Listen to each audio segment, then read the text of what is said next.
ওই তো নম্রবাদ মেয়ে, আপনিও মেয়েরে ফেলেন। মাশাআল্লাহ মাশাআল্লাহ। সেই কথাই থাকলো।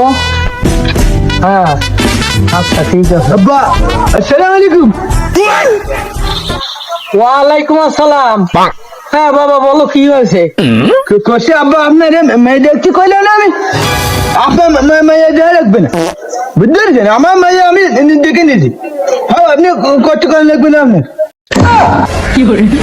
ওরে আমি কি জ্বালায় বললাম, এ তুই কি মাইয়ে দেখছিস সেই ছবিটা আমার একটু দেখা দি। আব্বা আপনি জানেন না, কত সুন্দর মেয়ে জানেন তো আপনি, জমের লজ্জাপতি, বুঝতে পেরেছেন? শ্রীরাম নামে ওইরকম কিনে আপনি যদি মেয়েদের ছবিটা দেখেন তো দেখেন, আমি ফোনে বাইরে দিচ্ছি আপনার। A few moments later. দেখি না আব্বা, ওই তো নম্রবাদ মেয়ে। ওরে আল্লাহ আমি কি জ্বালায় বললাম, এই এখন ওই মিয়া খলিফার ছবি এনে তুই আমারে দেখাচ্ছিস। আব্বা আপনিও মেয়েরে ফেলেন। মাশাআল্লাহ মাশাআল্লাহ। তাহলে শুভ করে দেরি করে কোনো দোকানে হবো, বুঝছেন? দুই একের মধ্যে আপনি তাড়াতাড়ি না গাইছেন আমার।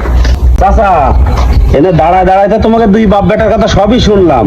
তা আমার একটা প্রশ্ন যাচ্ছে, প্রশ্নটা হচ্ছে তুমি মিয়া খলিফারে চিনলে কি করি?